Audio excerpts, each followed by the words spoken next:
Bonjour et bienvenue sur la chaîne de la palette de la Merlette. Je m'appelle Valentine, je suis aquarelliste et fabricante d'aquarelles artisanales et aujourd'hui je vous retrouve pour une vidéo tutoriel pour vous montrer comment faire votre propre boîte d'aquarelle à partir des aquarelles que je vends. Je tenais à expliquer pourquoi je me retrouve à faire un tutoriel de collage et de montage de palettes. Quand j'ai débuté l'aquarelle, j'ai fait comme tout le monde, j'avais des demi-godets en plastique dans une boîte dans laquelle les demi-godets se rangent et s'intercalent assez facilement. Ça reste, somme toute, bon, des fois ça se casse quand même la figure, hein, c'est pas parfait comme façon de fonctionner. Mais quand même, ça marche bien. Et comme moi je fabrique de l'aquarelle dans des chapeaux de gland, dans des cupules, évidemment ce type de palette et ce type de rangement, ça ne fonctionne pas. Je sais que ça peut rebuter certaines personnes et j'avais envie de montrer qu'en fait c'est pas bien plus compliqué avec un type de rangement que je vais vous proposer aujourd'hui.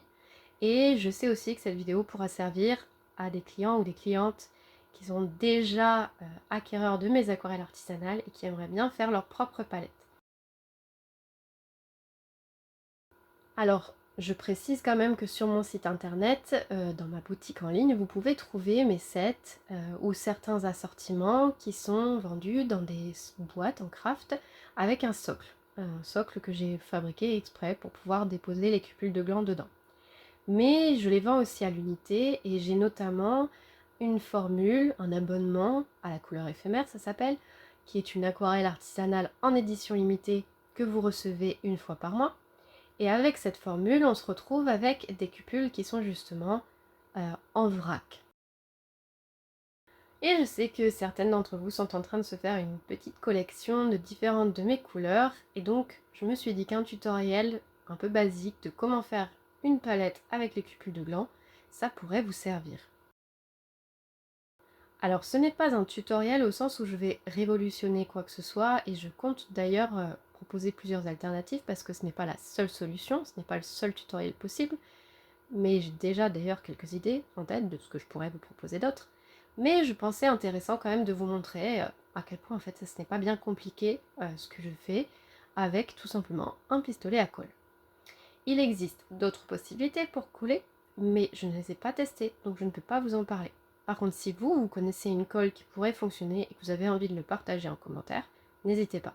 Ou même un autre système que le collage avec une colle. Je sais que pas mal d'entre vous utilisent déjà la pâte à fixe. Moi, j'ai arrêté la pâte à fixer euh, parce que tout simplement, j'utilise mes cupules dans une boîte en bois que je trouve très belle. J'ai pas besoin qu'elle soit spécialement collée. Je ne peins que chez moi, sur mon bureau. Je n'ai pas besoin de quelque chose d'autre. Mais j'avais envie de me faire une petite palette dite de voyage et il m'a semblé que du coup, vous montrer que je pouvais les coller et les ranger comme une boîte d'aquarelle normale, c'était une bonne idée. Alors vous allez voir que je ne suis pas limitée, et pourtant j'ai trié. Mais comme je n'ai pas l'intention d'intercaler d'autres aquarelles plus tard, il m'a semblé intéressant de les fixer avec la colle plutôt qu'avec la pâte à fixe. C'est vrai que si vous ne savez pas, si à un moment donné vous allez intercaler une nouvelle couleur, par exemple le mois prochain, la pâte à fixer pourrait être plus intéressante. Mais après, bon, je pense aussi que la formule que je vais vous proposer est entre guillemets faisable à l'infini, puisque vous allez voir qu'on n'abîme jamais la boîte avec ce système. En ce qui concerne l'ordre, l'organisation des couleurs, je sais que c'est propre à chacun, que certains se font des palettes de couleurs chaudes, des palettes de couleurs froides, que certains vont mettre les plus spécifiques de côté et puis les primaires de l'autre. Bref, il y a plusieurs façons de fonctionner. Moi, j'ai décidé de les mettre un petit peu dans l'ordre de l'arc-en-ciel, entre guillemets. En gros, du brun vers le rouge, orange jaune, puis vert, bleu, violet, et puis les teintes un peu plus neutres.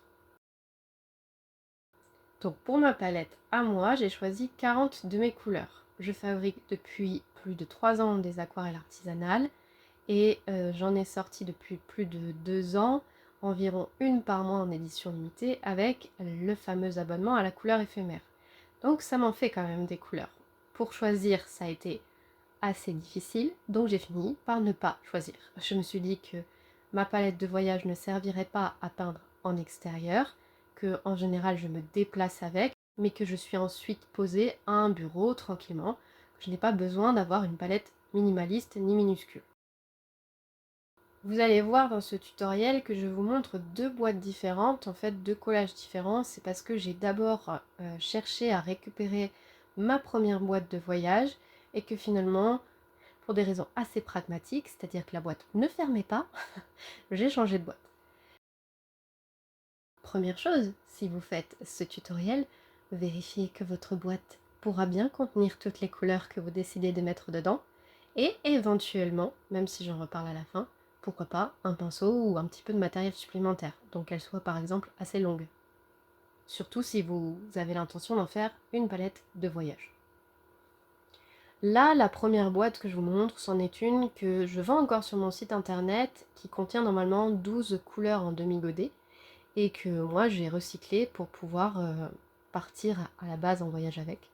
Mais comme j'ai arrêté de peindre en extérieur pour le moment, ça ne m'a pas vraiment freiné et j'ai pu choisir une boîte un peu plus grande sans trop me poser de questions. Ensuite évidemment j'ai bien fait attention à ce que ça passe en termes de hauteur. Et là, je n'avais pas de frein puisque ma boîte était assez haute, elle faisait plus de 2,5 cm de hauteur. Donc ça, c'était bon. À une époque, j'avais tendance à coller directement dans la boîte et finalement, j'ai arrêté parce que je trouvais que la colle chaude n'adhérait pas très bien au métal. Et puis parce que dès que je voulais changer soit l'ordre des couleurs, soit une couleur, soit qu'il y avait un godet vide, il me semblait plus compliqué de devoir décoller de la boîte plutôt que d'un socle. Et c'est pour ça que je vous montre un tutoriel aujourd'hui avec un faux fond en papier plutôt que un tutoriel où on colle directement dans la boîte. En plus, quelle que soit la matière de votre boîte, ce tutoriel sera totalement applicable. Il y a un deuxième avantage à faire ce fond en papier, c'est que sur le socle, je vais venir coller, mais je fais également un swatch, c'est-à-dire un petit échantillon de ma couleur sur le papier, ce qui me permet de mieux repérer mes couleurs. J'ai fait pas mal de vidéos sur le sujet des swatchs, de leur intérêt, de la possibilité de découvrir les caractéristiques d'une couleur, d'une aquarelle en particulier, mais là vraiment c'est pour purement les repérer dans la boîte. D'ailleurs, il y a toujours un nuancier inclus dans les sets que je vends qui sont tout prêts, tout remplis, ou que vous faites vous-même. Par exemple, j'ai un set où vous pouvez choisir 4 couleurs, il y a toujours un nuancier qui vient avec.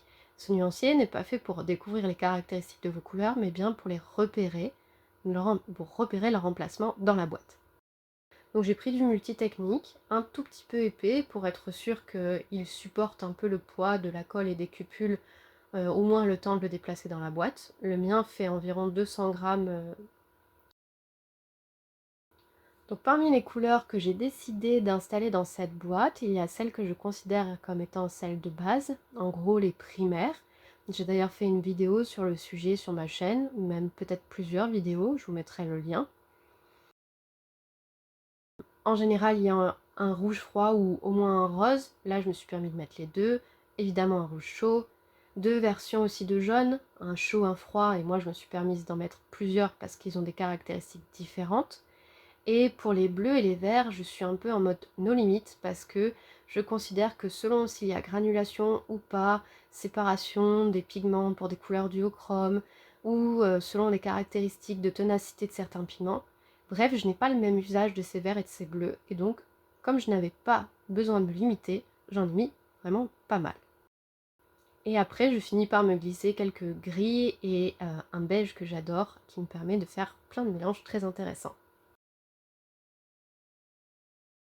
Bref, c'est clairement la palette de la gourmandise. Il y a 40 couleurs, ni plus ni moins. Donc vous le voyez vous-même, j'ai essayé de trier mes couleurs et de les serrer le plus possible et de faire un collage qui ressemble un peu à un batching, c'est-à-dire que j'ai collé par lot de couleurs. Donc ça me permet de déposer une goutte de colle chaude et je fais bien attention à ne pas laisser un fil de colle qui repart depuis le pistolet à colle. Et puis j'en dépose plusieurs comme ça d'affilée. Comme ça, ils ont le temps de durcir un petit peu, ce qui me permet de ne pas avoir à maintenir la cupule le temps que la colle prenne.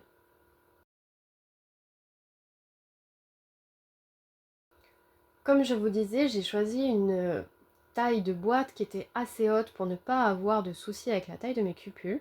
Mais si jamais vous, il vous arrive d'avoir des chapeaux de gland qui sont un petit peu trop hauts dans votre boîte, sachez que vous pouvez les scier tout doucement avec un cutter, en prenant évidemment les précautions de sécurité, hein, parce que c'est assez simple à couper et ça permet en général de rogner 1 ou 2 millimètres assez facilement. Attention évidemment à ne pas trop tailler pour ne pas vous retrouver avec directement l'aquarelle accessible, bien que vous allez finalement le coller avec la colle chaude, donc ça fera un petit peu imperméabilisant, mais bon, le but c'était pas quand même de couper l'aquarelle. Sur cette version de boîte, je ne me suis pas refait de petites languettes, mais c'est une possibilité de coller en fait sur la face du dessous un ruban assez long pour qu'il dépasse sur la droite et sur la gauche. Comme ça, on peut retirer facilement le socle de la boîte. Là, j'ai pas vu l'utilité, je trouve que j'arrive facilement à le retirer de la boîte parce que j'ai pas trop de rebord. Vous constaterez aussi que à chaque fois j'ai collé un petit peu par-dessus le swatch, l'échantillon de couleur sur le papier, mais ça ne me gêne pas parce que finalement je ne regarde jamais ma boîte de dessus mais bien de biais et que j'arrive très bien à repérer les couleurs encore une fois. Et quand j'ai fini de tout coller, j'ai plus qu'à les mettre dans ma boîte.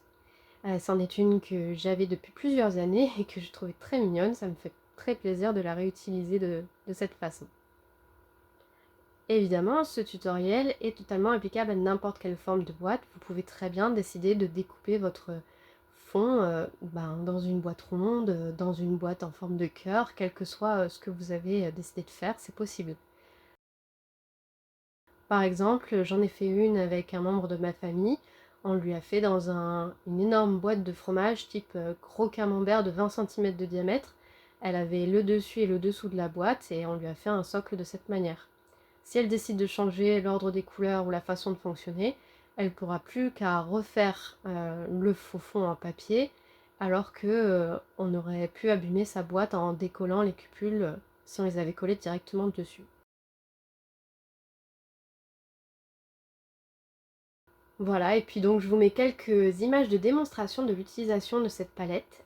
C'est d'ailleurs sûrement la prochaine vidéo qui arrive sur la chaîne, parce que j'aimerais vous parler des aquarellages que j'ai dessinés moi-même, pour permettre aux personnes qui se sentent pas trop à l'aise avec le dessin de quand même bien s'amuser avec l'aquarelle. Ça fait déjà plusieurs années que je bossais sur des coloriages, j'appelle ça aquarellage parce que c'est une idée de mon mari que je trouve très mignonne. Mais ces aquarellages, je n'en avais que 3 ou 4. Là, j'en ai fait plus d'une dizaine. Et comme vous voyez, ma palette a trouvé son utilisation très facilement. Je n'ai aucun mal à la transporter. Elle protège très bien mes aquarelles. Tout reste bien en place. Quand je l'utilise, avant de la refermer, je laisse bien les aquarelles sécher. J'ai pu inclure un essuie-pinceau pour pouvoir facilement l'emporter et ne pas l'oublier puisque c'est celui que j'oublie à chaque fois. J'ai également une boîte assez longue pour mettre quelques pinceaux, et c'est d'ailleurs une idée que je vous donne, si jamais ça vous intéresse de vous faire une boîte de transport de ce genre-là, c'est de prévoir une boîte suffisamment longue ou grande pour justement coller vos couleurs et laisser la place pour quelques pinceaux ou un matériel dont vous avez besoin en général dans ce genre de moment. J'ai aussi inclus des petites cartonnettes pour pouvoir faire des essais de couleurs facilement. Et puis ensuite, il ne me manque plus que le pot d'eau. Je prends toujours ma petite palette de mélange à côté, c'est celle que me fabrique Lucie de la Pigmentière, dont je suis très fan, qui est très pratique à emmener en voyage. Voilà, j'espère que cette vidéo vous aura rendu service. Si ça vous intéresse de voir d'autres façons de ranger vos chapeaux de gland d'aquarelle artisanale, je ferai d'autres versions prochainement, sûrement en version short sur YouTube. À mon avis, il n'y a pas besoin de refaire une vidéo très longue sur le sujet. Si jamais il y a plusieurs questions qui vous viennent et que je vois l'intérêt de refaire une vidéo, j'hésiterai pas. Si vous avez d'autres idées de rangement et que vous avez envie que je les traite en vidéo, n'hésitez pas à me les proposer. Ça me fera toujours plaisir et puis ça peut donner des idées à d'autres personnes. Je vous dis à très bientôt pour une prochaine vidéo. Et si cette vidéo vous a plu, n'oubliez pas de mettre un pouce en l'air, pourquoi pas un message, et de vous abonner si ce n'est pas déjà fait pour voir la suite de mes vidéos. Et je vous dis à bientôt!